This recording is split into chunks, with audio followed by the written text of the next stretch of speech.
இந்த பதிவை பார்க்க போகிற அத்தனை அன்பர்களுக்கும் அடியார்களுக்கும் அடியனுடைய பணிவான வணக்கங்களை தெரிவிச்சுக்கிறேன். சில சூழ்நிலை காரணமாக தொடர்ந்து பதிவுகள் விரைவாக போட முடியல, அதுக்கு அன்பர்கள் மன்னிக்கணும். இந்த பதிவில் நம்ம பார்க்க போகிறது தாயுமான சுவாமிகள். அவர் தான் நிறைய பாடியிருக்காருன்றது எல்லாருக்கும் தெரியும். நம்ம இந்த பதிவுக்கு ஒரு பாடலை எடுத்துக்கிறோம். அது மிக அருமையான பாடல்.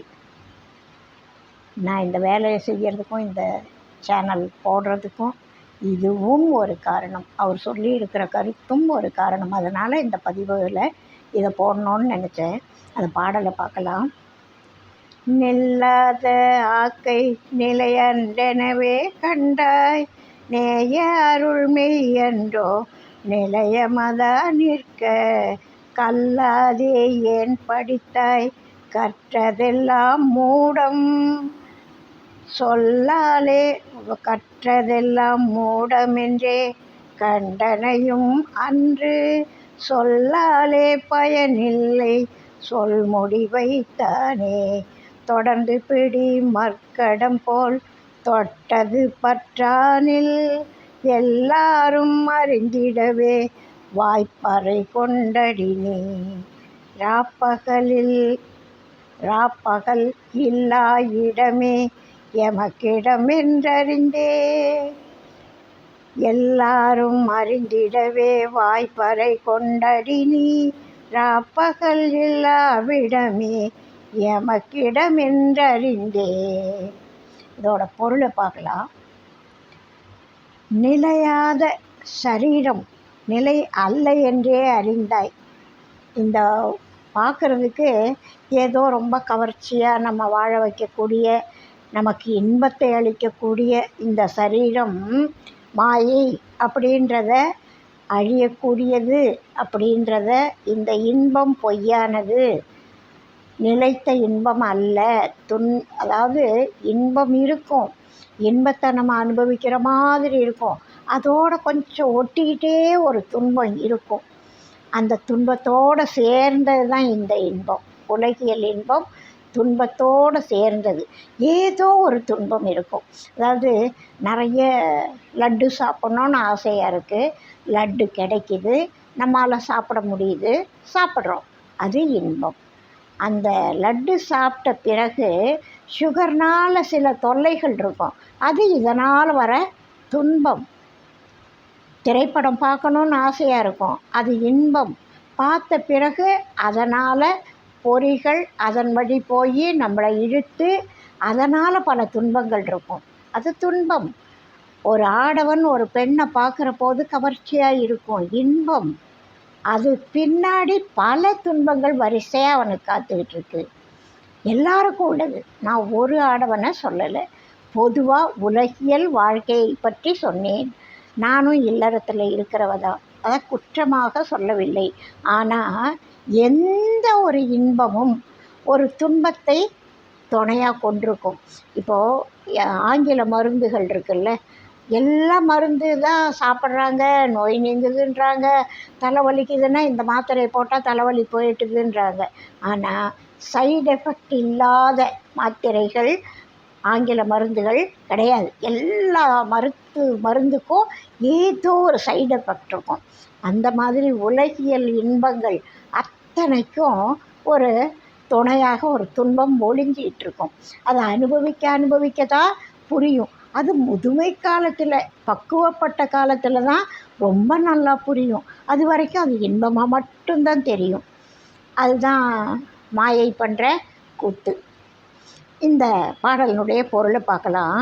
நிலையாத சரீரம் நிலை அல்ல என்றே அறிந்தாய். கிருபையுள்ள திருவருளானது மெய்யல்லவா? இறைவனுடைய திருவருள் மெய்யானது அல்லவா? அந்த திருவருளே ஒரு இடமாக கொண்டு அதில் கலந்து நிற்கும்படியான கல்விகளை கல்லாமல், இறையருளை பெறக்கூடிய கல்விகளை கல்லாமல் வேறு கல்விகளை ஏன் கற்றாய்?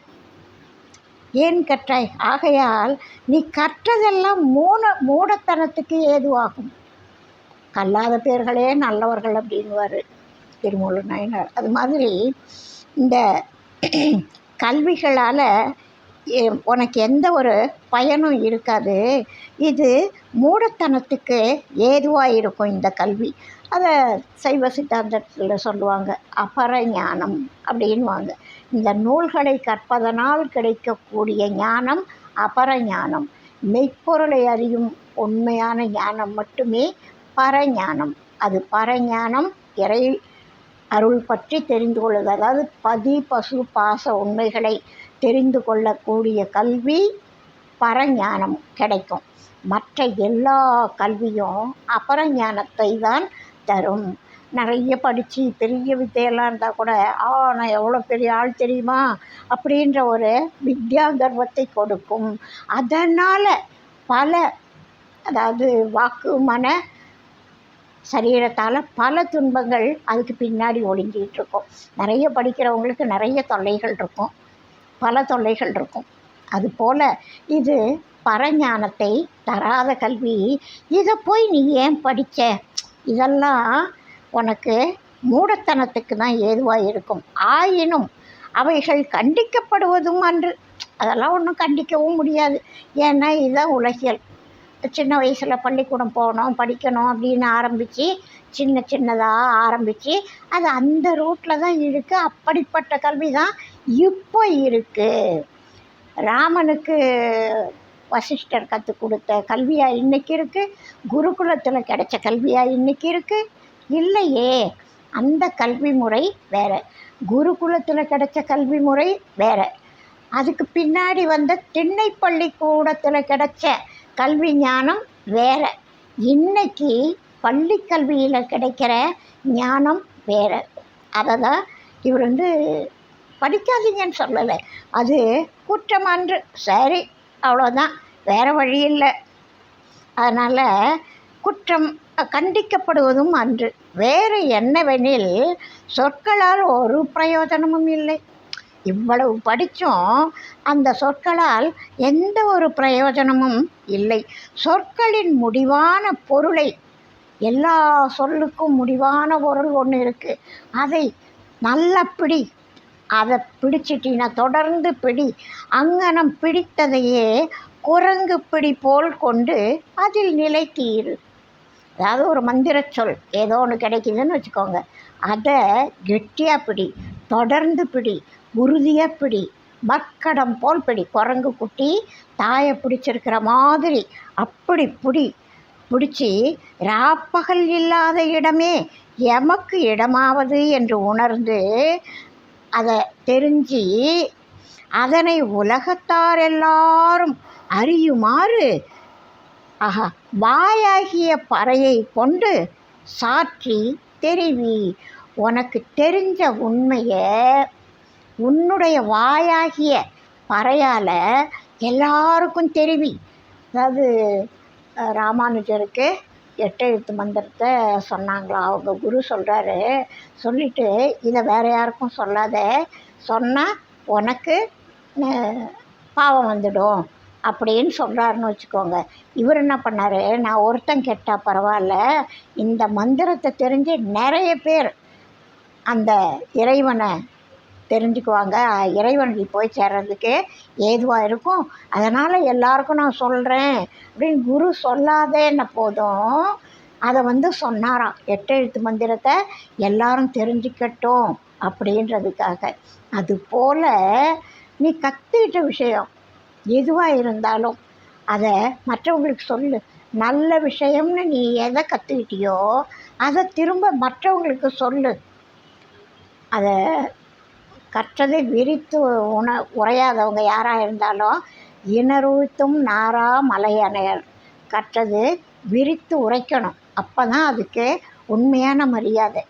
அந்த கற்ற கல்விக்கு ஒன்றால் முடிஞ்ச வரைக்கும் உன் வாய் இருக்குல்ல, அது பறையடிக்கிற மாதிரி எத்தனை விஷயத்தை பேசுது. இந்த நல்ல விஷயத்த எல்லாருக்கும் கேட்குற மாதிரி, உலகத்தாருக்கு கேட்குற மாதிரி உன்னுடைய வாயாகிய பறையடித்து எல்லாருக்கும் தெரிவி. நல்ல விஷயத்தை எல்லாருக்கும் சொல்லு. இப்போ நான் சொல்கிறதும் நல்ல விஷயந்தானே, நான் பறையடிக்கிறதும் நியாயந்தானே. இவர் பேச்சு கேட்டு தான் நானும் பறையடிக்கிறேன் போல இருக்குது. இது மாதிரி நிறைய மகான்கள் சொல்லியிருக்காங்க. அந்த தொல்காப்பியம் முதலாக கிடைச்ச நூல் அப்படின்னு சொல்கிறாங்க. காலத்தால் நமக்கு கிடைச்ச முழுமையாக கிடைச்ச முதல் நூல், காலத்தால் முந்திய நூல் இது. அதாவது தொல்காப்பியத்துக்கு முன்னாடி நமக்கு ஏராளமான இலக்கியங்கள் இலக்கணங்கள் எல்லாம் இருந்திருக்கு. ஆனால் அது நமக்கு கிடைக்கல. பொது ஊழிக்காலம் அப்படின்னு, அதாவது நீரால் போச்சு, அதாவது அனல்வாதம் புனல்வாதம் பண்ணாங்க, நெருப்பால் அழிஞ்சுது, வசதி இல்லா காரணத்தால் கரையானால் அழிஞ்சுது, தெரிஞ்சே கொண்டு போய் யாகத்தில் போட்டாங்க. தெரிஞ்சே கொண்டு போய் இந்த சமயத்தில் நீங்கள் நூலையெல்லாம் ஆற்றுல விட்டிங்கன்னா ரொம்ப நல்லது, அதாவது இந்த நூல்கள்லாம் இருக்கக்கூடாது அப்படின்ற எண்ணமுடைய சிலர் நம்ம நூல்லாம் எவ்வளவு வீணாக போச்சு அப்படின்னா எவ்வளவோ வீணாக போச்சு, பாதிக்கு மேலே வீணாக போச்சு. இப்போ கிடச்சிருக்கிறது கொஞ்சம்தான். அந்த கொஞ்சமே இவ்வளவு பெரிய பொக்கிஷம்னா எல்லாம் கிடச்சிருந்தா எவ்வளோ நல்லாயிருக்கும் இல்லை? பாதுகாக்க முடியாமல் மழையில் அழிஞ்சுது, கரையானால் அழிஞ்சுது, நெருப்பால் அழிஞ்சுது, தண்ணியில் போட்டு அழிஞ்சுது, தெரியாமல் வீணாக போச்சு, தெரிஞ்சு போட்டு அழிஞ்சுது. அதுபோல் பல காரணங்களால் நூல்கள் ஓலைச்சுவடிகள் பாதுகாக்க முடியாமல் அழிஞ்சுது. அவ்வளவு கஷ்டப்பட்டு எழுதி வச்சாங்க. அதுபோல் உனக்கு தெரிஞ்ச விஷயத்தை யாருக்காவது சொல்லு அப்படின்றாங்க. தொல்காப்பியத்தில் என்ன சொல்லியிருப்பார், நீ இந்த ஒரு பிறந்த வளர்ந்த ஏதோ இல்லற வாழ்க்கையை வாழ்ந்த, உன்னுடைய வாழ்க்கையில் நீ என்ன அனுபவத்தை கற்றுக்கிட்டியோ அதை உன்னுடைய கற்றலை பிறருக்கு கற்றல்னா வெறும் நூலறிவை மட்டும் அவர் சொல்லலை, வாழ்வியல் அனுபவங்களையும். இப்போ இந்த தெருவில் இந்த திசையில் திரும்பினா இந்த இடத்துல கொண்டு விடுவோம் அப்படின்னா முன்னாடி நான் போயிருந்தால் எனக்கு தெரியும், பின்னாடி வர்றவங்களுக்கு இப்போ புதுசாக போகிறவங்களுக்கு தெரியாது. அப்போ நான் அந்த வழி காட்டலாம் இல்லையா? இந்த பக்கம் போனீங்கன்னா இந்த இடத்துக்கு போகும் அப்படின்னு சொல்கிறது முன்னாடி போனவங்க தன்னுடைய அனுபவத்தை பின்னாடி வர்றவங்களுக்கு கொடுக்கறது. அந்த எண்ணத்தில் தான், அந்த ஆசையில் தான் நானும் இந்த சேனல் நடத்திகிட்ருக்கேன் அப்படின்றத அன்பர் பெருமக்களுக்கு சொல்லிக்கிறேன். இது வேறு எந்த சுயநலத்துக்காகவும் நான் இந்த சேனல் நடத்தலை. எனக்கு ரெட்டியப்பட்டி சுவாமிகள் ரொம்ப பிடிக்கும், அருட்பாடல்கள் ரொம்ப ரொம்ப பிடிக்கும். அதோட ஆழமான சைவ சித்தாந்த கருத்துக்கள் வெளி உலகத்துக்கு தெரியணும். 18 சித்தர்களை நிறைய பேருக்கு தெரியும், ஒரு சிலரை நிறைய பேருக்கு தெரியும். இன்றைக்கி கோடானு கோடி பேர் ஒரு துறவிய அல்லது துறவி போல் இருக்கிற ஒருத்தரை சொத்து சேர்க்கக்கூடிய துறவிகள் இருக்காங்க நாட்டில். அவங்கள பற்றியெல்லாம் கோடானு கோடி மக்களுக்கு தெரியும். காசு கொடுத்து அந்த அனுபவத்தை அடையிறாங்க. ஆனால் ரெட்டியப்பட்டி சுவாமிகள் காசு வேண்டாம், சொத்து வேண்டாம், சுகம் வேண்டாம் அப்படின்னு சொன்ன ஒரு அருமையான துறவி, அருமையான சித்தர். அவர் சொன்ன சைவ சித்தாந்த கருத்துக்கள் அப்படியே வேதங்களோட பிழிவுகள், வேத கருத்துக்கள், ஆகமங்களின் கருத்துக்கள், சாத்திர நூல்களின் கருத்துக்கள் அப்படியே பிழிஞ்சி எடுத்த மாதிரி. தோத்திர நூல்கள், நம்ம 12 திருமுறைகளில் என்ன இருக்கோ அத்தனை கருத்துக்களும் ஒவ்வொரு இடத்துல ஒவ்வொரு கருத்தை அழகாகவும் ஆழமாகவும் சொல்லிட்டு போயிருப்பார். ரெட்டியப்பட்டி சுவாமிகளுக்கு ஒரே முக்கியமான கொள்கை என்னன்னா, அவரே அவர் பாடலில் சொல்லியிருப்பார், பித்தம் பிடித்த வண்டி பேராசைப்பட்ட வண்டி, பித்தம் பிடித்த கதை பேரின்பம் காட்ட வல்லோ, பேராசை ஏதுக்கடி பேரின்ப வள்ளலுக்கு. இவரே வள்ளல், அதுவும் என்ன வள்ளல், பேரின்பத்தை வழங்கக்கூடிய வள்ளல். காசு பணம் கொடுக்குறவர் இல்லை, சாப்பாடு போடுறவர் இல்லை, பேரின்பத்தை வழங்கக்கூடிய வள்ளல் இறைவன். அவருக்கு பேராசையா? என்ன பேராசை? அவருக்கு பேராசை இருக்குமா? இருக்காமே. பேராசை ஏதுக்கடி பேரின்ப வள்ளலுக்கு, பாராதி அண்டமெல்லாம் பக்தரை காக்க வல்லோ அப்படின்னு பாடுவார். அது மாதிரி இவருக்கு பித்தம் பிடிச்சிருக்கு, பேராசை இருக்குது. எதுக்கு? என்ன பித்தம், என்ன பேராசை அப்படின்னா, இந்த உலக மக்களை, ஆன்மாக்களை கரை சேர்த்து பேரின்பத்தில் திளைக்கச் செய்ய வேண்டும். அதுதான் ரெட்டியப்பட்டி சுவாமிகளுக்கு ஆசை. பேரின்பத்தை திளைக்க செய்யணும்னா அப்படியே அனாதி கேவலத்தில் மலத்தோடு கடந்த ஒரு ஆன்மாவை தூக்கி இந்தா பேரின்பம் அனுபவின்னு தர முடியுமா? முடியாதே. இந்த ஆன்மாவானது சிறிது சிறிதாக அறியக்கூடியது. ஒரே நேரத்தில் இப்போது ஒரு எல்கேஜியில் ஒரு குழந்தை கொண்டு சேர்க்குறோம். அவங்களுக்கு ஒரு எம்ஏவில் இருக்கிற போர்ஷனை நடத்தினா புரியுமா? புரியாது. ஏ ஃபார் ஆப்பிள்ன்றத ஒரு மாதம் ஃபுல்லாக சொல்லணும். அப்போ தான் ஏ ஃபார் ஆப்பிள்னு அந்த குழந்தைக்கு தெரியும். அம்மா இங்கே வா வா அதை மாதக்கணக்காக சொல்லணும். கோரஸாக குழந்தைங்க கத்தணும். அதுக்கப்புறம்தான் அந்த குழந்தைக்கு திரும்ப திரும்ப சொல்லும் பொழுது அந்த ஒரு வரி ஞாபகத்தில் இருக்கும். அதுக்கப்புறம் சொல்ல சொல்ல ஒரு பாடல் ஞாபகத்தில் இருக்கும். அதுக்கப்புறம் சொல்ல சொல்ல அதோட பொருள் புரியும். இப்படி சிறிது சிறிதாக உணரக்கூடியது ஆன்மா. அறிவு பொருள் தான். ஆனால் இறைவனை போல பூரண அறிவு நம்மகிட்ட கிடையாது. தானே அறிவினன் கிடையாது. நாம் ஒருத்தர் உணர்த்த நாம் உணர்வோம். அப்படிப்பட்ட நம்ம ஆன்மாவை உய்ய வைக்கணும். அப்படின்றதுக்காகத்தான் இறைவன் இந்த ஆணவ மலத்தை நீக்கிட்டு நம்ம ஆன்மா பரிசுத்தமாகி பரிசுத்தனான இறைவனோடு போய் சேரணுன்னா நாம் பரிசுத்தமாக இருக்கணும். அதுக்காக இறைவன் படாத பாடுபட்டு நமக்கு பிறவி கொடுத்து இந்த தனு கரண புவன போகங்களை கொடுத்து பரிசுத்தமாக்கி, அதாவது பரிசுத்தமாகிறதுன்னா நம்ம முதல்ல ஏதாவது ஒரு செயலை செய்யணும். ஏதாவது செயல் செய்தால் தான் நமக்கு அறிவு வரும். இப்போது தண்ணியை தொடணும், நெருப்பை தொடணும், ஒரு பாத்திரத்தை தூக்கி டொம்முன்னு போடணும் அப்படின்னா அந்த பாத்திரத்தை போட்டால் அது உடையும். இந்த பொருள் உடையாது. இந்த பொருளை போட்டால் இந்த சத்தம் கேட்கும். இந்த தரையில் போட்டால் இப்படி கேட்கும். தண்ணியை தொட்டால் சில்லுன்னு இருக்கும். நெருப்பை தொட்டால் சுடும். இதெல்லாம் அனுபவம். அது மாதிரி ஒரு குழந்தை இப்போ நெருப்பை போய் தொடுதுன்னு வச்சுக்கோங்க. ஏதோ ஒரு சின்ன பிள்ளை தொடுது. அப்போ முதல்ல என்ன செய்யுது? ஒரு செயல் செய்யுது. அதாவது நெருப்பை போய் தொடுது. தொட்ட பிறகு அது என்ன தெரிஞ்சுக்குது? நெருப்பு சுடும் அப்படின்ற ஒரு அறிவு தெரியுது. தொடர்றதுன்ற செயலை செய்து தொட்ட பிறகு நெருப்பு சுடும்னு தெரிஞ்சுக்குது. அதுக்கு அடுத்தது இந்த நெருப்பு சுடுமானால், இந்த நெருப்பு எண்ணெய் சுடுமானால் வேறு பொருட்களையும் சுடுமே. அப்போது இந்த நெருப்பை பயன்படுத்தி வேறு எதையும் சுட வைக்க முடியும் அப்படின்னு அதுக்கு அறிவு விளக்கம் வருது. அப்போ ஒரு செயலை முதல்ல செய்யணும். அதுக்கு நமக்கு ஒரு உடம்பு வேணும். அதுக்கு தான் மாயை கண்மத்தை கூட்டி இறைவன் நம்மளை இங்கே அனுப்பி வச்சுருக்காரு. நம்ம எத்தனையோ பிறவி விதவிதமாக பிறந்துட்டோம். இதுக்கு முன்னாடியே எல்லா மகான்களும் சொல்லிட்டாங்க. கோடானு கோடி பிறவி, ஆழ்வார்களாக இருக்கட்டும், நாயன்மார்களாக இருக்கட்டும், எந்த மகான்களாக இருக்கட்டும், நான் கோடானு கோடி பிறவி பிறந்தேன்னு சொல்கிறவங்க அத்தனை பேரும் சுவாமிகள் பல இடத்துல சொல்லுவார். எத்தனையோ ஜென்மம் எடுத்து இறைவன் அடிபணிந்தால் குற்றமற நல்லறிவு குறிக்கும் பராபரமே அப்படின்வார். அது மாதிரி கோடானு கோடி ஜென்மம் எடுத்த எல்லா வினைகளும் தீர்றதுக்கு நமக்கு கிடைச்ச ஒரு அற்புதமான வாய்ப்பு இந்த மானிட பிறவி. இந்த மானிட பிறவியில் கிடைச்ச அற்புதமான வாய்ப்பு. நம்ம இந்த உலகம் மாயை, நாம் துன்பப்பட்டுக்கிட்டு இருக்கோம். இந்த துன்பம் வேண்டாம், நிலைத்த இன்பம் வேணும் அப்படின்னு நம்ம நினைக்கிறது. அதாவது முதல்ல நம்ம துன்பப்படுறோன்னு தெரிஞ்சுக்கணும். துன்பப்படுறோன்னு தெரிஞ்சாதான் நம்ம துன்பப்படாமல் இருக்கணும்னு நினைப்போம்.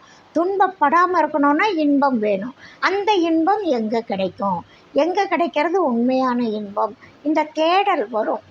அதுக்காக தான் நம்மளை துன்பத்தில் ஆழ்த்துறார். இந்த பிறவியை கொடுத்து ஒவ்வொரு செயலை செய்ய வச்சு நம்மளை எதையோ கற்றுக்க வைக்கிறார் ஆண்டவர் இறைவன். அப்படிப்பட்ட இந்த நம்முடைய அனுபவங்களை பிறருக்கு கொடுக்கணும் அப்படின்றது நியாயமான மகான்களோட எண்ணம் தானே. அவங்க பேச்சை கேட்டு தான் நான் இந்த சேனல் போட்டுட்ருக்கேன். உங்களுக்கு இந்த நல்ல விஷயங்கள் பிடிச்சிருக்குன்னா லைக் பண்ணுங்கள், ஷேர் பண்ணுங்கள், உங்களோட கருத்துக்களை கமெண்ட்டில் சொல்லுங்கள். வாழ்க வளமுடன். இதுவரை பண்ணாதவங்க சப்ஸ்கிரைப் பண்ணுங்கள். வாழ்க வளமுடன், வாழ்க வையகம், வாழி எந்நாளும் மெய்மெய் வாழ்க நல்லறங்கள் எல்லாம், வாழிய பெரியோன் நாமம் வாழியே வாழி வாழி. பார்த்தீங்களா, எல்லாரும் சொல்கிறாங்க நம்ம நல்லது கேட்டோன்னா எல்லாருக்கும் சொல்லணுமா. இந்த வாட்ஸ்அப்பில் ஏதாவது ஒரு மெசேஜ் வரும், ஏதாவது ஒரு பேர், சாமி பேரை போட்டு வேறு அதாவது ஸ்ரீராம ஜெயம் அப்படி போட்டு இதை நீங்கள் 10 பேருக்கு அனுப்பி விடுங்க. அப்படி அனுப்பலைன்னா உங்களுக்கு தலைவலி வந்துடும் அப்படின்னு போடுவாங்க. இதை 10 பேருக்கு அனுப்புனா தான் உங்களுக்கு நல்லது அப்படின்னு போடுவாங்க. அது மாதிரி நான் பயமுறுத்தலை. உங்களுக்கு பிடிச்சிருக்குன்னா 4 பேருக்கு சொல்லுங்கன்னு சொல்கிறேன், அவ்வளவுதான். வாழ்க வளமுடன். அடுத்த பதிவில் அடுத்த ஒரு கருத்தோடு சந்திப்போம்.